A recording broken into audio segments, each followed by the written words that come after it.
안녕하세요. 남스타입니다. 오늘은 꼬마 빌딩 관련된 기사 하나 같이 볼까 합니다. 지난주에 이런 기사가 하나 나왔었어요. 수익률 1%, 꼬마 빌딩 열기가 식어간다고 합니다. 진짜 그럴까요? 기사 내용 보면서 하나씩 체크해 보도록 하겠습니다. 저금리의 풍부한 유동성을 바탕으로 지난해 몸값이 치솟던 꼬마 빌딩의 인기가 식고 있다. 열기가 식고 있다는 근거로 얘기하고 있는 게 거래 건수가 지난해 초 대비 반토막으로 줄고 거래 면적도 절반에도 못 미치고 있기 때문이라고 설명하고 있죠. 이런 현상이 시장 금리의 상승세 속에 꼬마 빌딩의 수익률이 크게 낮아지는 데 따른 영향이라고 분석하고 있습니다. 빌딩 값은 크게 오른 반면 코로나 여파로 상가들의 공실이 늘어난 데 따른 결과다. 매물이 늘며 가격 하락세도 두드러지고 있다. 저는 사실 여기서 좀 물음표가 한번 떴었습니다. 매물이 늘고 가격 하락세가 두드러진다? 글쎄요. 일단 기사 한번 쭉 볼게요. 밸류맵에 따르면 지난달 2월이죠. 서울 내 꼬마 빌딩의 거래 건수는 144건으로 집계됐다. 이는 지난해 2월 거래 건수인 247건과 비교했을 때 절반 수준이다. 꼬마 빌딩 투자 열기가 가장 높았던 지난해 4월 348건과 비교하면 절반에도 못 미쳐 41.3%에 그치고 있다. 거래 건수가 줄며 거래 금액과 거래 면적도 크게 줄었다. 당연하겠죠. 건수가 줄었으니까.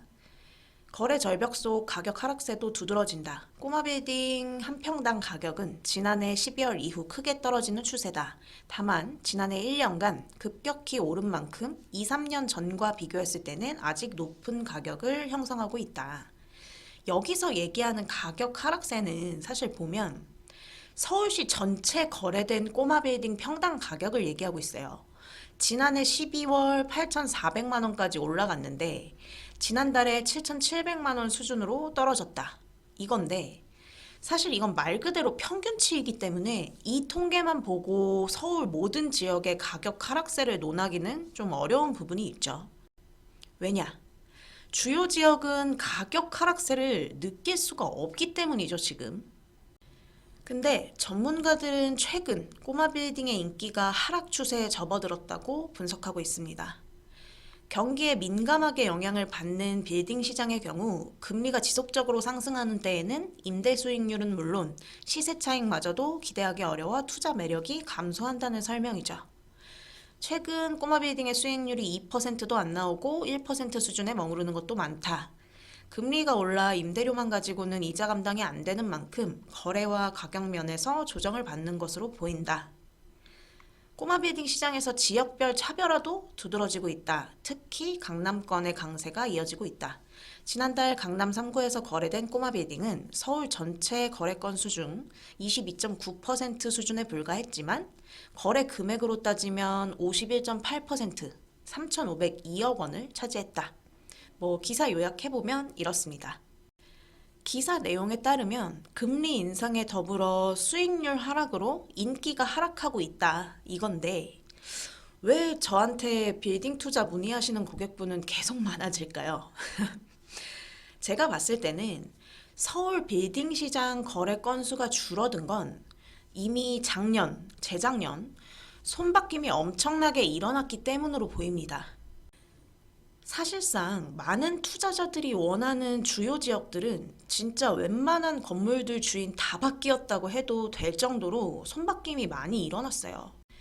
이거는 이 밸류맵 사이트 들어가셔서 20년, 21년 거래 내역 켜놓고 보시면 느껴지실 거예요. 정말 엄청난 거래가 이루어졌죠. 그러니까 공급량이 수요량을 따라와 주질 못하고 있습니다. 그럼 당연히 거래 건수가 줄어들 수밖에 없죠. 수요는 지금도 줄 서 있어요. 근데 그 수요가 원하는 입지나 컨디션에 적합한 물건이 한정적이라 거래가 어려울 뿐입니다. 빌딩 시장 열기가 식은 게 아닙니다. 이건 제가 직접 현장에 있으니까 뼈로 느끼고 있는 부분이죠. 제 고객분들 중에도 투자할 만한 매물 기다리고 계신 분들이 정말 줄 서 계세요. 그렇다 보니까 이 꼬마 빌딩 열기가 식었다는 기사를 보는데 제가 공감이 1도 안 되더라고요. 뭐 2, 30억 자금으로 6, 70억대 건물 매매하시려는 분들 아니면 사옥이나 투자 목적으로 150억, 200억 정도 강남권 건물 찾으시는 분들 아니면 아예 뭐 20억 미만 꼬꼬마 빌딩 찾으시는 분들 특히 중점적으로 좀 많고요. 그 외 금액대에도 수요는 계속되고 있습니다. 팩트로 보면 열기가 식은 게 아니고요. 공급이 부족해서 거래가 안 되고 있는 거죠. 단 금리 인상이나 수익률 저하 등으로 어차피 수익형 부동산으로서의 접근이 어려운 시장인 만큼 차익형으로 리모델링이나 신축 등을 통한 수익률 재정비와 지가 상승을 동반할 수 있는 주요 지역이나 호재 있는 지역으로 그 수요가 더 똘똘 뭉쳐지고 있다는 게 팩트라고 할 수 있겠죠.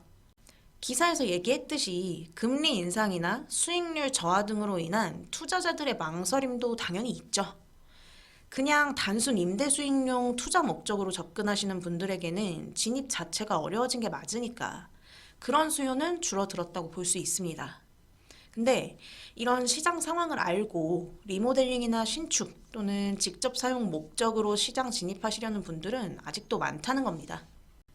그리고 어차피 지금 빌딩 시장 진입하시려는 분들은 꼬마 빌딩 수익률 극악이라는 거 다 알고 진입하시는 분들이 많죠. 지금은 수익형이 아니라 차익형으로 접근하셔야 할 때고 한국 부동산원 자료도 리뷰했었습니다.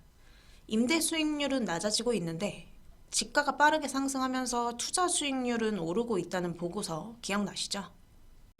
그래서 지금까지 유튜브나 블로그로 꾸준히 얘기 드린 게 상권은 돌고 돌기 때문에 언제 조정이 올지 모르니 그런 불안감이 있으시다면 전통 상권 보시는 게 맞고 수요가 꾸준히 늘고 있는 오피스 쪽으로 보시는 것도 좋다고 말씀을 드렸었죠. 대부분 고객분들이 현재 상황을 정확히 알고 이 시장 상황에 적합한 지역을 선정해서 투자처를 물색하고 계시죠. 그럼 결국 뭐냐? 기사에서도 나오죠. 지역별 차별화. 두드러지고 있다. 결국 제가 평소에 그렇게 얘기하던 내용이죠. 지금은 기본 수요 탄탄한 주요 지역 보시거나 호재 있는 곳 보셔야 할 때입니다. 그런 곳은 수요, 가격 안 떨어집니다, 모두. 가격 조정이 온다는 건 결국 수요가 줄어든다는 얘긴데 지금 강남, 서초, 송파, 마포 뭐 이런 주요 지역 그리고 호재 있는 지역들 한번 보세요. 안 떨어집니다. 계속 오르고 있죠. 이게 결국 빌딩도 부동산이기 때문에 아파트랑 똑같습니다. 강남은 오늘도 신고가 경신되는 아파트들이 나오고 있죠. 대출 규제와 집값 고점 인식으로 주춤하던 아파트 값이 대선을 지나자 재차 꿈틀거리고 있다. 강남을 위주로 신고가를 경신하는 아파트들이 속속 나오는가 하면 서울 곳곳에서 매수세가 되살아나고 있다. 결국 똘똘한 한 채죠. 다주택자에 대한 보유세 부담이 크게 늘어나면서 강남 등 선호 지역을 중심으로 똘똘한 한 채 선호 현상이 꾸준히 이어지고 있다는 분석이다. 차기 정부에서도 다주택자에 대한 보유세 감면이 쉽지 않을 것으로 전망되자 투자나 임대 목적으로 여러 채를 보유했던 다주택자들이 외곽 지역을 우선으로 팔아 한 채에 집중하고 있다는 설명이다. 빌딩도 이대로 따라갑니다. 아파트값 오르면 땅값 오르는 거고 땅값 오르면 빌딩값도 올라요. 결국 빌딩이나 아파트나 입지, 땅 사는 거잖아요. 월세 4천만 원에 전세 75억 신고가 찍혔죠.